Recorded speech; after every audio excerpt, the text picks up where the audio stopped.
Hi guys, today is day 4 in our 30 days HTML series. So guys, ఇంకెందుకు late start చేద్దాం మరి. Come guys. So guys day 4లో మన topic ఏంటి, types of elements guys. Already మనకు తెలుసు elements అంటే ఏంటో. ఓపెనింగ్ ట్యాగ్, క్లోజింగ్ ట్యాగ్ మధ్యలో మనం కంటెంట్ రాస్తే దాన్ని మనం ఎలిమెంట్స్ అంటాం. ఇప్పుడు types of elements guys. So మనకు మేజర్గా గుర్తుపెట్టుకోవాల్సింది 3 types guys. So 1 is block elements, 2 is inline elements, 3 is void elements guys. Void elements is also called self closing elements guys. So ఇప్పుడు మనం 1 by 1 డిస్కస్ చేద్దాం what is what అని. So first అయితే block elements guys. మనం ఎప్పుడు block elements అంటామంటే, so మీరు ఎప్పుడైతే ఒక ఎలిమెంట్ని డిక్లేర్ చేసుకోగానే సో అది నెక్స్ట్ లైన్లో స్టార్ట్ అవుతుంది గైస్. ఏంటి ఆ ఎలిమెంట్ అనేది ఎంటైర్ ఫుల్ విడ్త్ మొత్తాన్ని ఆక్యుపై చేస్తుంది గైస్. ఓకేనా, అలా ఉంటే మనం దాన్ని బ్లాక్ లోడ్ ఎలిమెంట్ అంటాం. ఇది జనరల్గా ఎందుకు వాడతామంటే large sections and layouts purpose కోసం వాడతాం గైస్. ఓకేనా, మీరు ప్రాక్టికల్ ఎగ్జాంపుల్ చూసినట్టయితే సో నేను అక్కడ H1 ఎలిమెంట్ క్రియేట్ చేయగానే అది ఎంటైర్ విడ్త్ మొత్తాన్ని ఆక్యుపై చేసింది గైస్. లైక్ సాంబార్ లాగా. మీకు అందరికి అర్థం కావడానికి అలా ఇమేజ్ పెట్టాను గైస్. ఒకసారి కంపేర్ చేయండి, అది మీకు అర్థం అవుతుంది.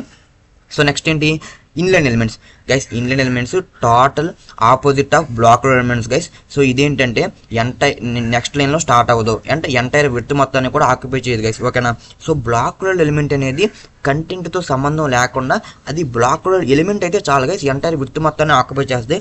కానీ ఇన్లైన్ ఎలిమెంట్ అనేది అలా కాదు guys, based on the content. అంటే కంటెంట్ ఎంత అయితే ఉందో అంత విడ్త్ మాత్రమే ఆక్యుపై చేస్తుంది గైస్. లైక్ చట్నీ లాగా చూడండి, అక్కడ 2 టైప్స్ ఆఫ్ చట్నీ వేస్తే ఆ చట్నీ యొక్క క్వాంటిటీ ఎంతైతే ఉందో అంతవరకు అంత ప్లేస్ మాత్రమే ఆక్యుపై చేసింది గైస్. ఇలా సాంబార్ లాగా మొత్తం ఆక్యుపై చేయాల.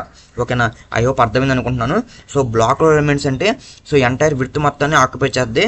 సో ఇన్లైన్ ఎలిమెంట్స్ అంటే ఎంటైర్ విడ్త్ మొత్తాన్ని ఆక్యుపై చేయకుండా కంటెంట్ బేస్ చేసుకుని విడ్త్ని ఆక్యుపై చేద్ది గైస్. ఓకేనా, ఐ హోప్ అర్థమైంది అనుకుంటున్నాను. సో ఎగ్జాంపుల్ ఇచ్చాను చూడండి. So practical example, real life example compare చేసుకోండి గైస్.